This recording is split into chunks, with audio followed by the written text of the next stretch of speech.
Soirée des icônes à Lomé, des modèles de réussite y ont été célébrés. Objectif, promouvoir le développement du leadership africain. Dernier hommage à Messan Atolou, l'ancien chef de la division des sports de la télévision togolaise, a été conduit à sa dernière demeure ce samedi en présence d'une foule de parents, collègues et amis. Le Burundi vers la présidentielle du 15 juillet. Pierre Nkurunziza est en campagne pour briguer son troisième mandat. Le scrutin est boycotté par l'opposition. Une conférence des chefs d'État de l'Afrique de l'Est est prévue lundi prochain. Bonsoir, bienvenue pour cette édition. L'Afrique dans la géopolitique mondiale. Le club diplomatique de Lomé en a débattu de long en large au cours d'une conférence publique vendredi à Lomé. Y étaient conviés des membres du gouvernement, les diplomates, des universités et acteurs de développement. Les Africains ont été appelés à se mettre au travail et à cultiver une certaine solidarité en vue de relever le niveau de leur continent. Et parmi les pistes de solutions préconisées, le panafricanisme. Luc Assis, Sylvain Abdou. L'Afrique, mère de l'humanité. Ce continent a tout pour réussir, mais il peine à prendre sa place dans la mondialisation. Pour revisiter son histoire, une thématique a été abordée. L'Afrique dans la géopolitique. C'est la préoccupation de cette troisième conférence du club diplomatique de Lomé, thème qui a fait l'objet d'échanges après son exposé par l'ancien Premier ministre, Edem Kodjo. L'Afrique dans la géopolitique mondiale revient à se poser la question quel est le rôle, quelle est la place de l'Afrique aujourd'hui dans le monde. Et à cette question, la réponse est simple, c'est que l'Afrique, il y a beaucoup de possibilités, à la fois humaines, matérielles et beaucoup de ressources minérales. L'Afrique n'est pas aujourd'hui totalement un élément qui compte effectivement dans le monde. L'Afrique ne pèse pas suffisamment dans le monde, comme ses ressources lui auraient permis de le faire. Donc, dans cette géopolitique, chacun trace son sillon sur la force économique et sur la force militaire. Et l'Afrique, comme force économique, est encore vagissante. Il y a énormément à faire pour atteindre le degré de développement qui assure à notre continent une certaine puissance. Le club diplomatique de Lomé est un rendez-vous trimestriel entre diplomates, acteurs de développement, experts et représentants d'organisations internationales pour réfléchir et échanger sur des sujets relatifs à l'Afrique. Une vitrine pour explorer si possible des pistes devant conduire à une émergence du continent. L'objectif de cette conférence est d'éclairer une fois de plus les participants sur la nécessité aussi de faire du panafricanisme le levier de notre politique. Dispersés comme nous sommes, nous n'avons aucun avenir. Je le redis, il y a en Afrique des États, mais il y a aussi en Afrique beaucoup de pseudo-États. Et il faut que nous arrivions à avoir une vue plus concertée, avoir des positions communes, procéder à un développement sectoriel unifié, procéder par le rapprochement des ensembles sous-régionaux et régionaux pour arriver à construire quelque chose d'extraordinaire. Avant d'introduire l'orateur, le chef de la délégation de l'Union européenne au Togo, Berlinga Martinez, a présenté cet homme comme l'une des grandes figures du continent noir. Cet espace d'échange est une aubaine pour élever les esprits sur les choses essentielles et bénéficier des expériences des uns des autres pour développer la coopération sectorielle et intra-régionale. Et le développement harmonieux des PME-PMI est aussi une alternative fiable pour créer la richesse en Afrique. Au Togo, ces initiatives sont accompagnées par l'ANPGF. L'institution était cette semaine à Sokolé. Elle a eu des échanges avec les entrepreneurs de la région centrale. Nous y reviendrons. Et dans la même région, toujours dans la dynamique des formations managériales, la cible cette fois-ci, les agriculteurs et artisans dans le contexte du projet Athens. Avançons tous ensemble. La marque Bodjola. La poursuite des réformes qui est au centre des préoccupations du chef de l'État passe par le renforcement des capacités des acteurs du développement, notamment ceux de l'agriculture et de l'artisanat. Cette méga rencontre des agriculteurs et des artisans de la région centrale autour du projet de renforcement des compétences managériales dénommé ATIENS, entendez, avançons tous ensemble, permet au ministère de l'économie et des finances de donner à ces derniers des outils nécessaires pour le développement de leurs activités. Le président de la République est soucieux du renforcement de capacités managériales des acteurs de la société. On a commencé par l'administration et depuis 2014, le chef de l'État a décidé d'associer également les agriculteurs et les artisans. Donc il y avait en 2014 aussi bien les agriculteurs, les artisans que l'administration. Cette fois-ci, le chef de l'État a décidé que ce soit concentré exclusivement au niveau des agriculteurs et des artisans. Nous sommes aujourd'hui à Sokodé pour entretenir les artisans et les agriculteurs sur comment ménager leur lieu de travail, leur atelier, leur champ, etc., etc. Si vous êtes cultivateur, comment ménager, faire le management au niveau de votre culture.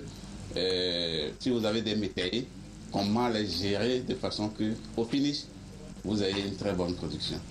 À l'ouverture des travaux de cette rencontre, le représentant du ministre de l'Économie et des Finances a souhaité que les participants soient mieux outillés sur les notions d'utilisation des ressources rares et d'intérêt d'un service bien fait qui concourt à la création de la richesse nationale et partant des emplois.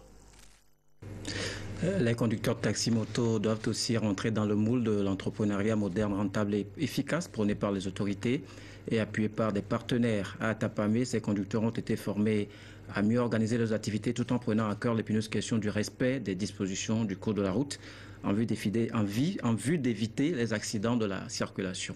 C'est grâce à une implication active du Fonds national d'apprentissage et de formation professionnelle. Yves Agbelivi. Nombreux sont les blessés qui arrivent au CHR d'Atapamé, victimes d'accidents de circulation.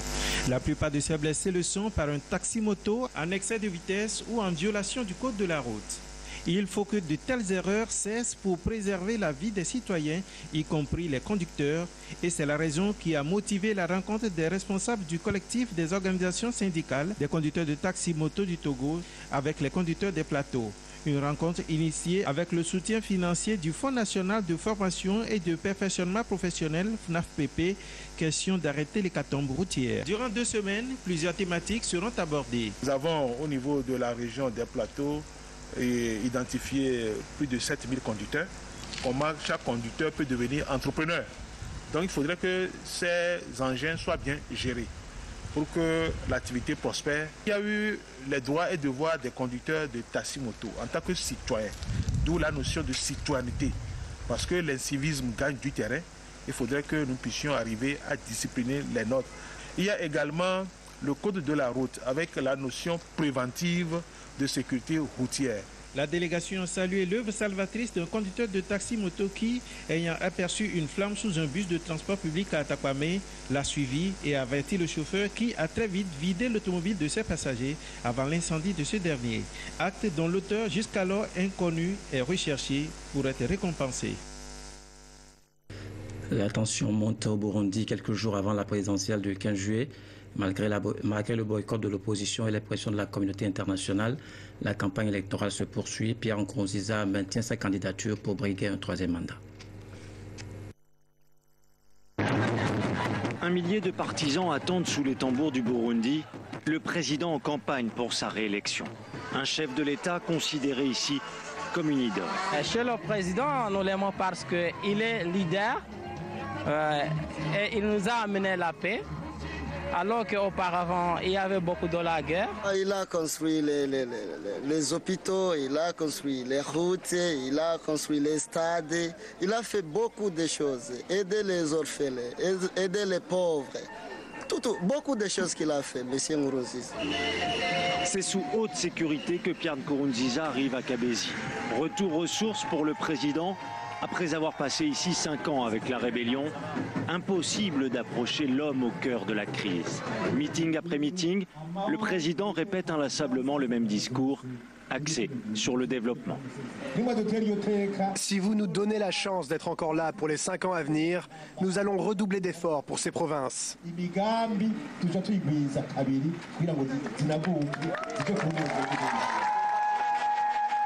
Sauf que son thème principal de campagne, unité et réconciliation, peine à trouver un écho chez certains de ses supporters.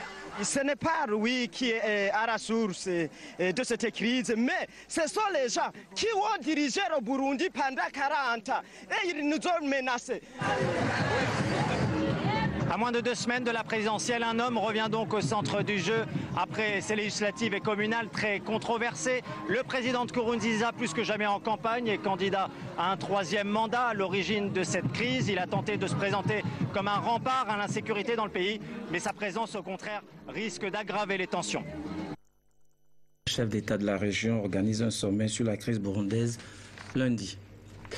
La Grèce, à quelques heures du référendum sur les réformes proposées par les créanciers, réformes contre argent frais. Le pays est divisé entre le oui et le non. L'heure du choix approche. Que mettre à faire de son bureau de Premier ministre à la manifestation des partisans du non, juste devant le Parlement grec à Athènes, Alexis Tsipras a une nouvelle fois donné sa consigne de vote à 48 heures de l'échéance.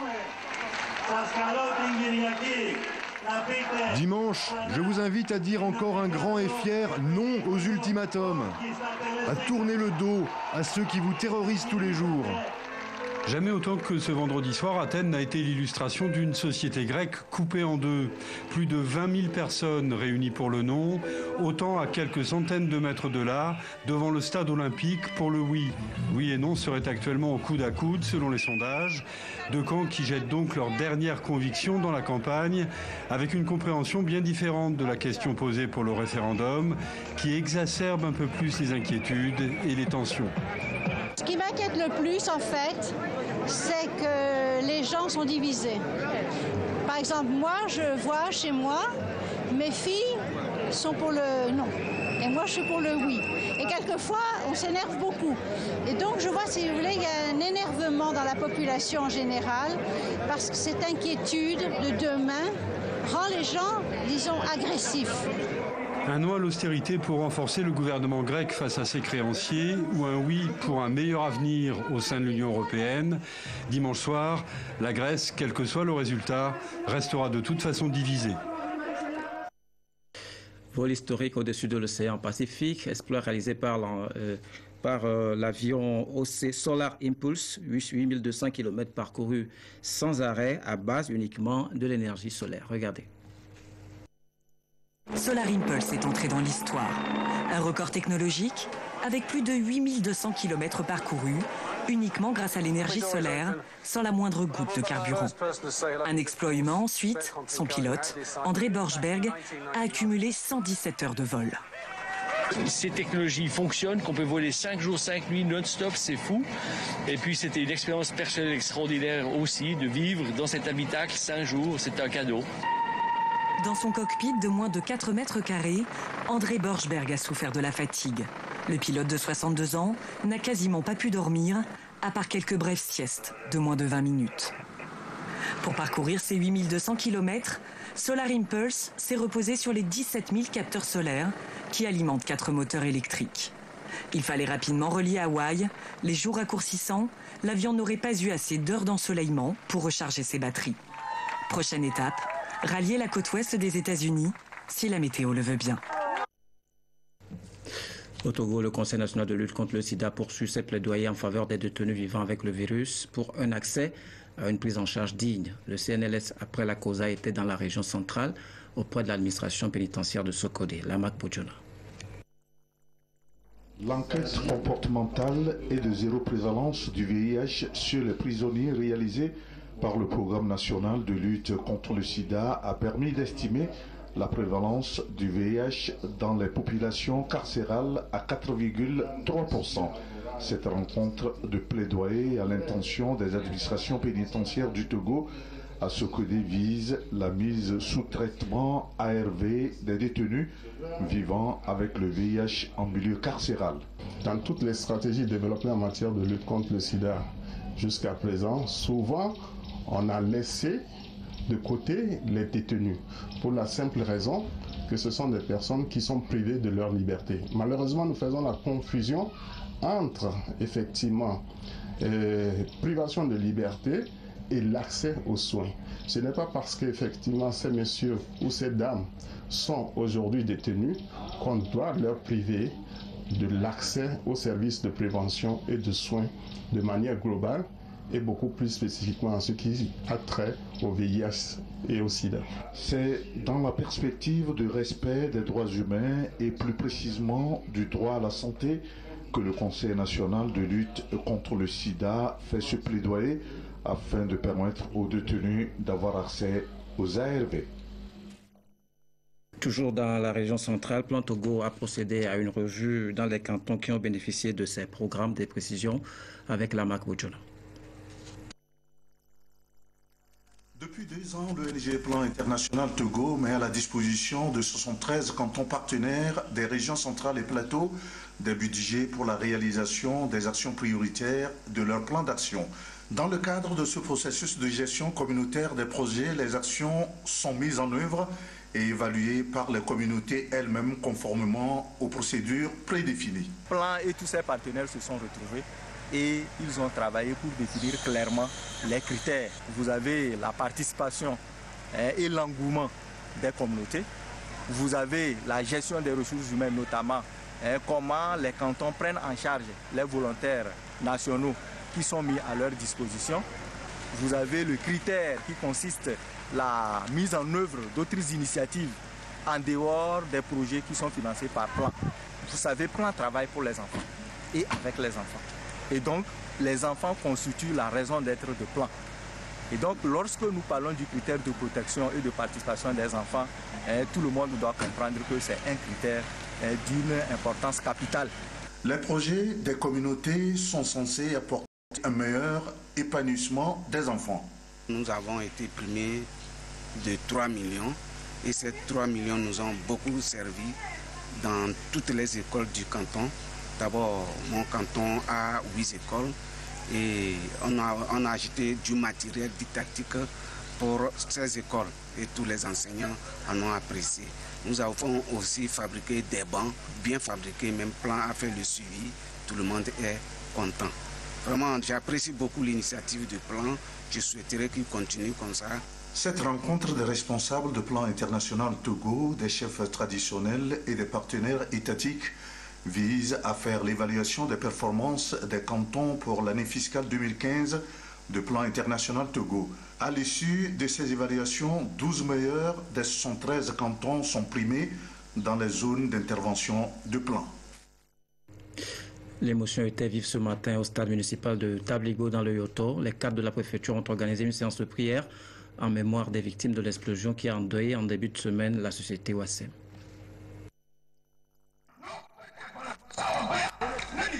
Messe en mémoire des victimes de l'incendie survenu dans l'usine West African Cement Ouassem. Un tragique accident qui, faut-il le rappeler, a fait 6 morts et 1 blessé le 30 juin dernier.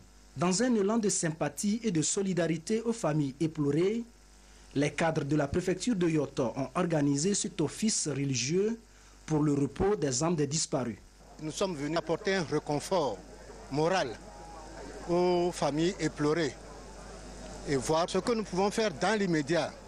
Mais il y a plus important, nous voulons nous impliquer beaucoup plus que nous le faisions dans les problèmes de la préfecture désormais et être plus regardants en ce qui concerne tout ce qui a un impact sur notre préfecture et sur nos populations. Je remercie beaucoup le gouvernement.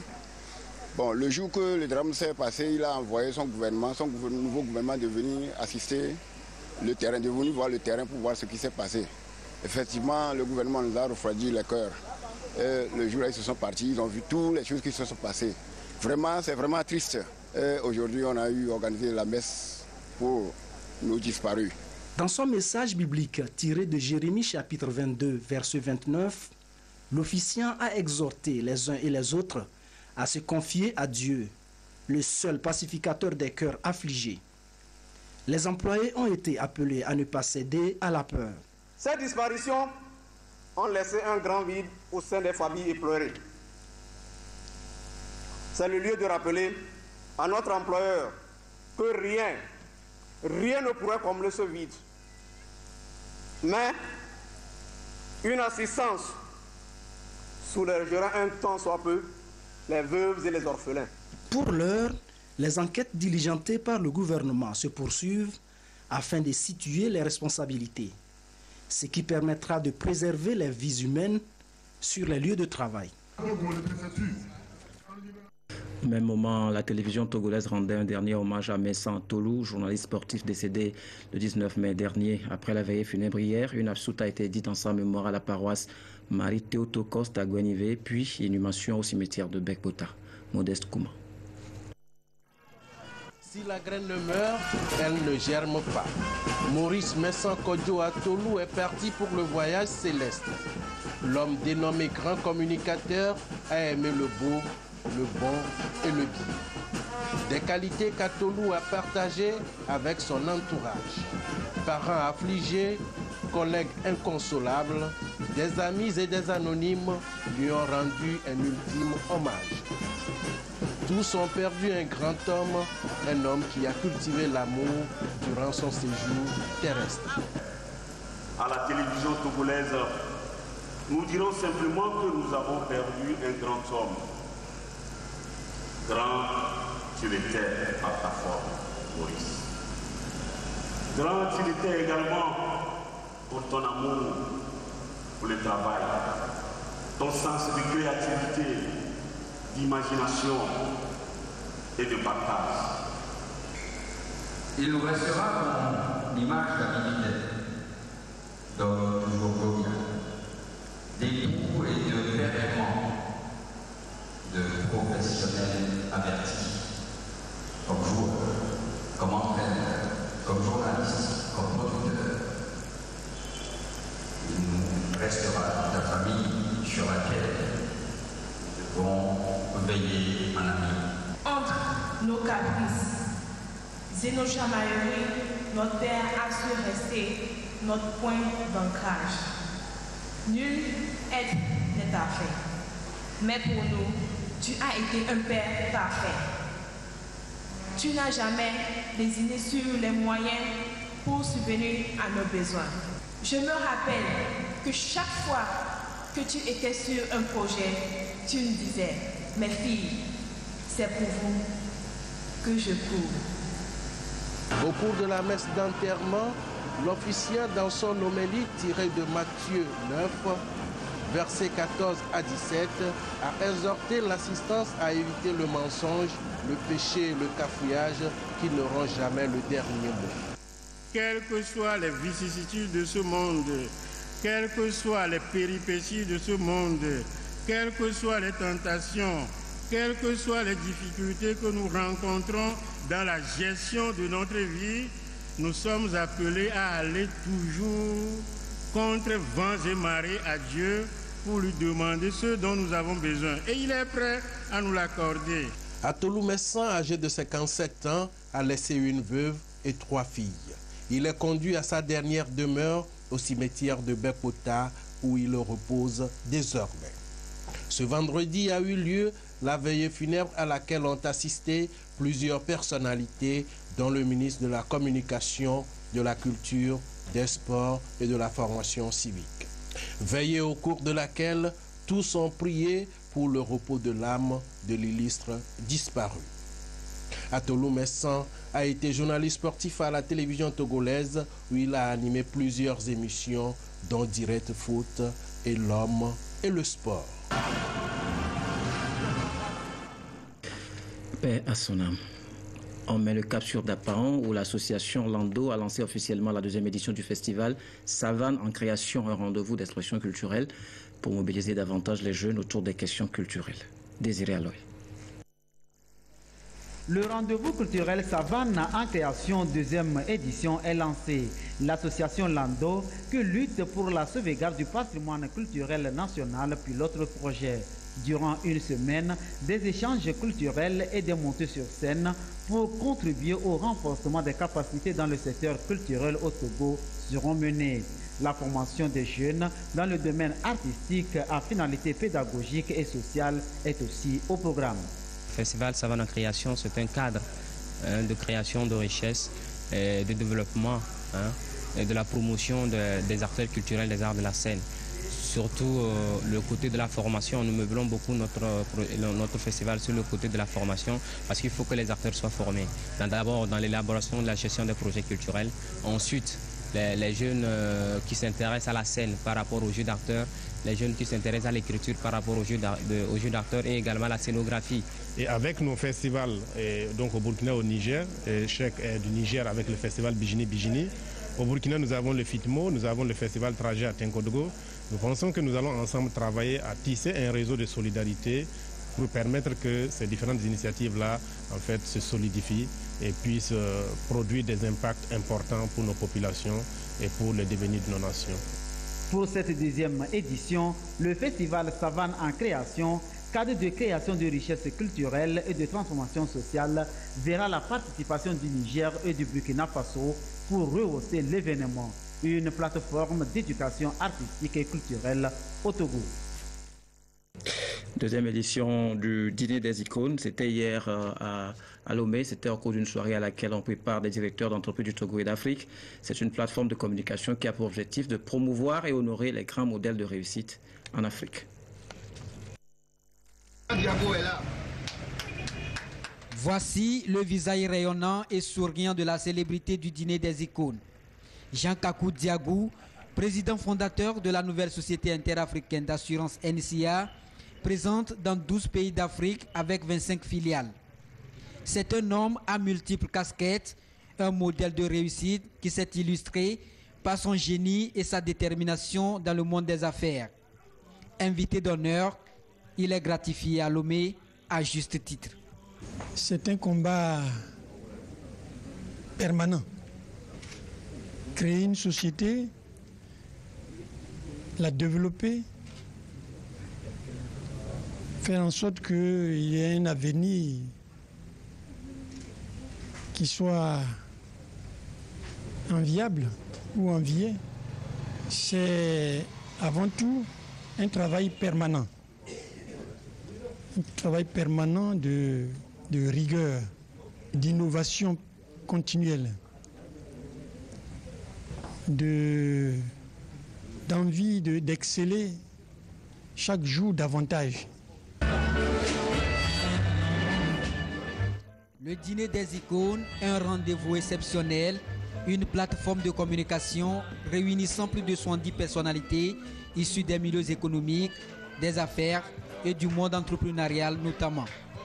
Il est destiné à mettre en lumière les grandes réussites africaines. Ils ont vraiment la possibilité de rentrer en contact avec d'autres personnalités et d'échanger un certain nombre d'informations, faire du relationnel et pourquoi pas promouvoir de nouveaux produits sur cette plateforme du Dîner des icônes. Donc le Dîner des icônes est vraiment un rendez-vous qui a été installé depuis le 28 février. Donc là c'est la deuxième édition qui a lieu aujourd'hui le 3 juillet. Et donc nous sommes heureux d'avoir ce soir la participation exceptionnelle de Monsieur Jean Kakou Diagou. Oser entreprendre, surmonter les difficultés et réussir autrement pour le développement participatif et inclusif du continent noir. Ce défi, la NCA, un des principaux groupes financiers en Afrique noire, l'a relevé avec brio. Une nouvelle vision qui s'impose désormais aux sociétés africaines pour intensifier leur compétitivité et rentabilité.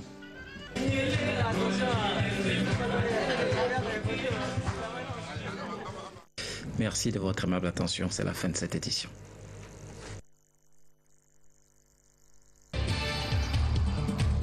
Soirée des icônes à Lomé, des modèles de réussite y ont été célébrés.